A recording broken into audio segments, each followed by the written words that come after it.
안녕하세요. 하이 시간입니다. 안녕하십니까. 저희 워치터미널 황 대표님 모시고 이제 24년이 또 저물고 있기 때문에 24년 한 해 리뷰와 다가오는 25년 이 시계 시장 전망에 대해서 한번 얘기해 볼 건데요. 25년도는 무슨 이죠? 모르겠는데. 저도 그거 모르겠는데. 뱀. 뱀. 뱀인 것 같아.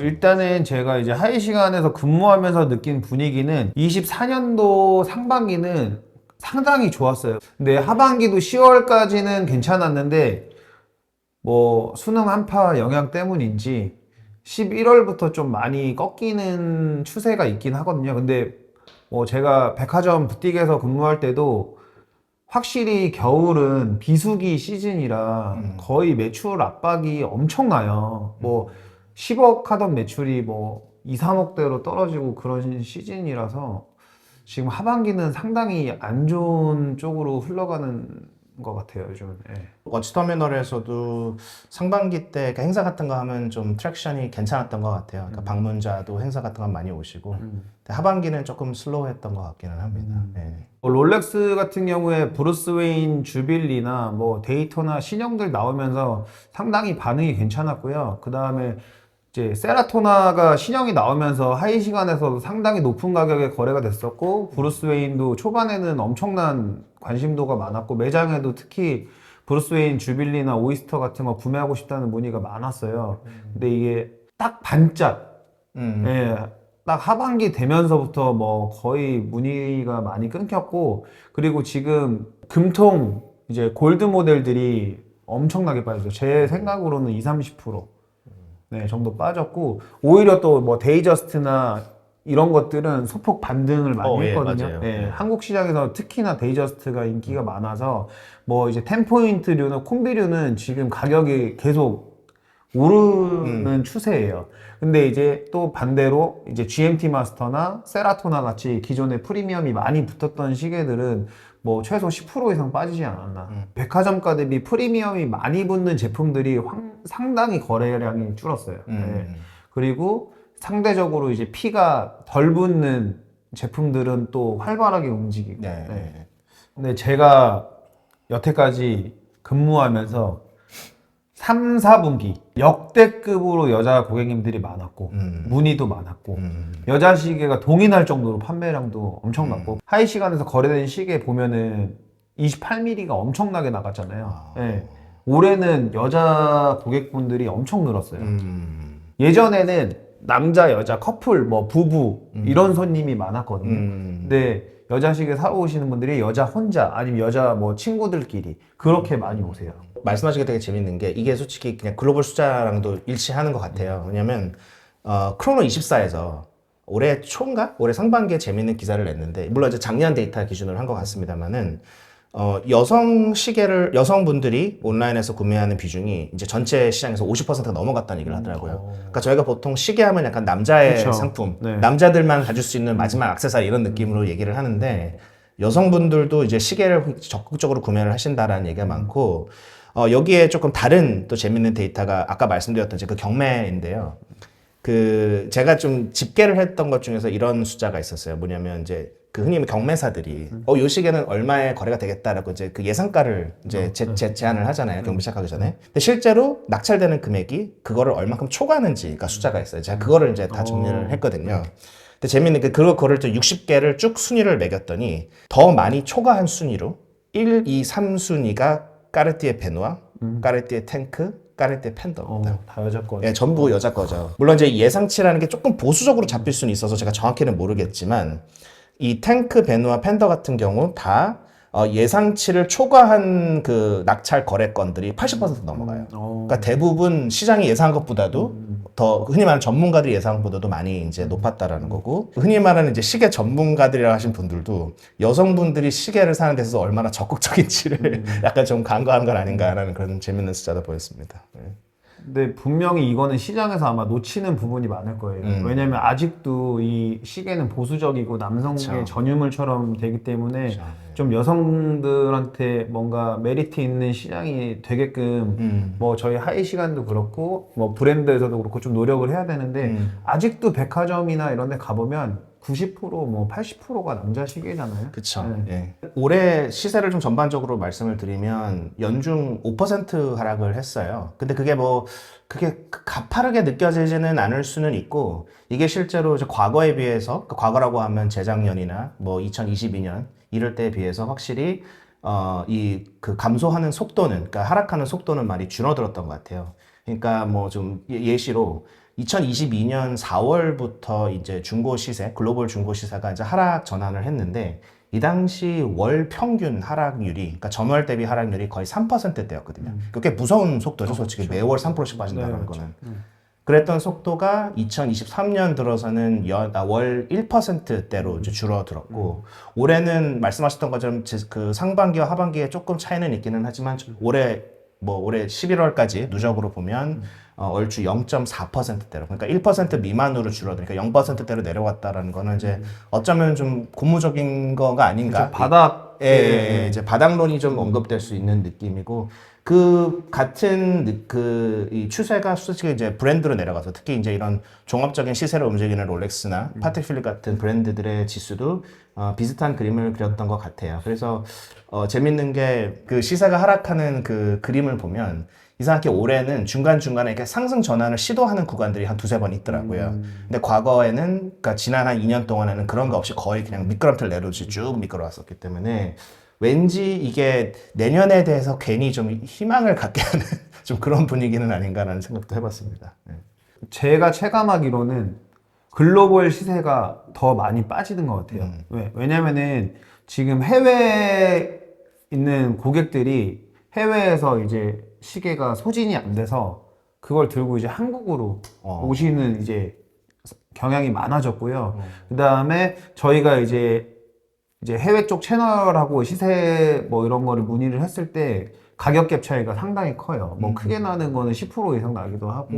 그래서 혹시 역전 현상, 예전에는 해외가 시세 상당히 좋았거든요. 그래서 한국에 있는 시계들이 수출도 많이 되고 했었는데 지금은 이제 역으로 수입하는 시장이 또 됐고요. 그리고 이제 제일 시계 시장에 영향을 많이 주는 중국 쪽 시세가 엄청 안 좋아요, 지금. 네. 그 말씀하신 거가 저는 좀 재밌었던 게 역으로 이제 하이 시간에서는 조금 더 거래량이 많고 조금 현행 모델들과 가까운 거래가 많으신 것 같은데 이제 거꾸로 워치터미널에서는 약간 좀 더 빈티지를 취급을 하기도 하고 또 이제 자주 뵙는 딜러분들도 빈티지를 좀 취급하시는데 그분들 사이에서는 좀 다른 얘기, 좀 반대되는 얘기가 있었어요. 역으로 빈티지 시계 같은 경우는 우리나라에서는 거의 이렇게 움직이지가 않는 시장이다, 상대적으로. 그런 데다가 이제 외국인들 입장에서는 아무래도 환율이 급등을 하니까 상대적으로 되게 좀 저렴하게 보이는, 그러니까 이제 빈티지 시계들에 대한 수요가 상대적으로 적은 시장인데도 불구하고 게다가 이제 환율까지 도와주니까 그렇죠. 그들 입장에서는 한국에 와서 피아제 몇 개 갖고 계신가요? 뭐 펜더 몇 개 갖고 있다면 다 가져갈게요. 이런 딜러들도 우리나라에서 현찰 들고 사간다, 뭐 이런 얘기도 가끔 있더라고요. 그래서 그건 약간 조금 좀 다른, 그러니까 이게 시계도 세그먼트가 좀 다양하니까 그건 차이가 있는 것 같고요. 그리고 이제 저기 말씀하셨던 대로 이제 중국 쪽이 되게 시장이 안 좋은 거는 맞는 것 같아요. 그래서 실은 올해 리뷰를 하면서 절대로 빼먹을 수 없는 데이터가 이제 아무래도 그 스위스 시계 산업 연맹에서 이제 매월 발표하는 이제 수치가 이제 10월 달까지 이제 숫자가 나왔는데 연중 지금 이제 전 세계적으로 수출이 약 한 3% 정도 하락을 했더라고요. 스위스 시계 수출이.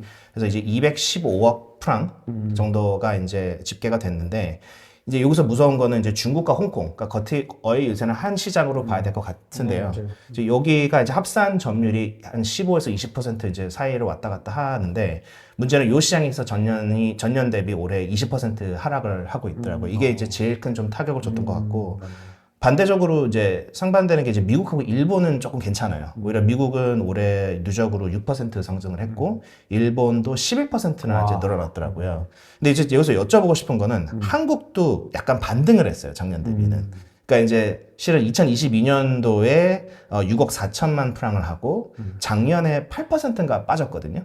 2023년에. 그런데 올해 누적으로 다시 또 한 9% 늘어났어요. 그래서 전 이거는 조금 궁금한 거거든요. 이쪽은 좀 더 신제품 시장이랑 가까워서 혹시 뭐 한 시간에서도 약간 뭐 우리나라 내수 수요가 좀 신제품 쪽은 좀 어떻게 견고했는지, 백화점 쪽에서 아니면 뭐 외국인들이 많이 샀는지 이런 거는 좀 궁금했었습니다. 근데 제가 이거 봤을 때 한국 시장이 지금 백화점 기준으로 또 그 외국으로 이제 시계를 수출하시는 분들이 많이 구매를 하세요. 달러가 이제 또 좋고 하니까. 네. 그리고 제가 계속 이제 리테일 쪽을 체크를 하는데 지금 이제 외국인 관광들은 면세라든지 또 외국인들한테만 해주는 특별한 이제 프로모션 같은 게 있어서 가격이 이제 차이가 많이 나더라고요. 한국 사람들이 사는 거랑. 네. 맞아요. 그래서 같은 시계를 사도 오히려 외국으로 가져가시는 분들한테는 네. 더 큰 이익이 지금 발생하는 구조가 되고 있어요. 그래서 이거는 아마 이제 통계상으로 잡히지 않는 아마 부분일 거예요. 예. 근데 말씀하신 게 너무 좀 재밌는 게 제가 이제 한번 그냥 시뮬레이션 돌려본 게 있었어요. 그러니까 이제 GMT 마스터 굉장히 인기 많은 시계인데 이제 싱가포르에 사는 어느 분께서 이제 내가 싱가포르에서 GMT를 살까? 아니 근데 한국에 한번 가볼까라고 가격 비교를 했을 때 환율이 무서운 게 또 나타나더라고요. 연초 1,300이었는데 이제 지금 1,400을 뚫니 많이 하고 있잖아요. 이제 그 효과가 실제로 보니까 싱가포르 가격과 우리나라 가격이 연초 한 80만 원 정도 차이가 났는데 지금 140만 원이 넘게 차이가 많이 나더라고요. 나네요. 근데 그 140만 원이라는 금액이 웃긴 게 뭐냐면 예시로 싱가포르 항공, 그러니까 싱가포르 항공 SQ를 타고 싱가포르에서 인천을 왕복표가 한 60만 원 나오고 그리고 이제 고급 호텔, 그러니까 고급 5성급 호텔이 요새 좀 많이 올라가서 뭐 70만 원 한다 치면 결국 그분은 한국 와서 GMT를 싸게 사고 차액으로 고급 호텔과 왕복표가 나오는 이런 여행 경비를 했던 거죠. 예. 그래서 이러면 제가 외국인이라도 살 수만 있다면 한국 가서 사겠다라는 그쵸. 생각이 들더라고요. 약간. 아무튼 근데 수출 얘기 잠깐 조금만 더 말씀드리자면 이제 스위스 수출 얘기인데 어쨌든 이제 시장 전체는 전년 대비 3% 하락하기는 했지만 이제 재밌는 거는 그 수출 물량은 전년 대비 10%나 줄었어요. 많이 줄었네요. 예, 근데 결론적으로는 이게 무슨 말이냐면 이제 단가가 많이 높아졌다는 거죠. 그러니까 전체 시장이 3%밖에 안 빠졌는데도 불구하고 그래서 이게 계산을 해보니 이제 올해는 전년 대비 약 한 8% 정도 늘어난 수준으로 가격이 많이 올라갔고 이 추세는 근데 되게 가속화되는 분위기인 것 같더라고요. 예, 그래서 경매 데이터도 저희가 올해 한번 정리를 해봤는데요. 이제 최근에 생긴 웹사이트인 것 같아요. 이제 에브리워치라는 사이트가 있어서 이제 워치터미널에서 이제 며칠 밤을 새가며 이제 수기 입력을 했습니다. 그래서 약 한 60개의 거래가 조금 활발한 모델들에 대해서 최근 60건의 거래 경매 이력들을 좀 정리를 해봤고요. 이제 여기서 이제 지금 재밌는 메시지가 좀 많이 나왔어요. 일단 첫 번째로 전체 시장은 경매 시장이 많이 줄었습니다. 그러니까 이제 경매 시장이 전년 대비 올해 30%가 감소를 했어요. 이거는 꽤 무서운 수치인 것 같아요. 근데 이제 30%씩 감소한 거에 대해서는 이제 보면 실제로 물량은 늘어났거든요. 물량은 늘어났고 코로나 때 보면 코로나 때 숫자가 어떤 메시지를 전했냐면 예전에 경매하면 굉장히 뭐라 그래야 굉장히 고가의 시계를 그렇죠. 비싼 거만. 예, 크리스티나 이런 데서 마치 고가의 미술품과 같이 경매하는 그런 느낌이었는데 조금 더 경매 자체가 좀 대중화가 되는 것 같은 분위기가 나더라고요. 근데 그게 실제로 이 그 평균 단가를 조금 많이 낮추는 영향이 있었는데 롤렉스나 오메가 같은 시계들도 이렇게 막 수천만 원, 억 단위가 아닌 시계들도 실제로 이제 경매에서 많이 거래가 되는 모습을 보였던 거는 이게 있고 아무쪼록 근데 올해 같은 경우에는 이제 전반적인 시세가 좀 빠졌다라는 것들 그리고 흔히 말하는 이제 하이프 시계들에 이제 아무래도 이제 프리미엄도 경매 안에서 낙찰가도 많이 빠지고 하는 요소들이 경매 시장을 많이 좀 위축시킨 것 같다는 생각은 들었습니다. 다가오는 25년 시계 시장 전망에 대해서 한번 얘기해 볼 건데요. 내년도 꽤 어려운 시장이 될 것 같다는 기존의 강자들은 더 독식을 할 거고 롤렉스 코리아 영업이 2%대로 줄었어요. 10억 하던 매출이 그런 방송은 아닌데 1,000만 원 모아놨는데 2,000만 원에 2번, 3번 더 올릴 가능성도 크고 오늘이 제일 싼 날이지 않나.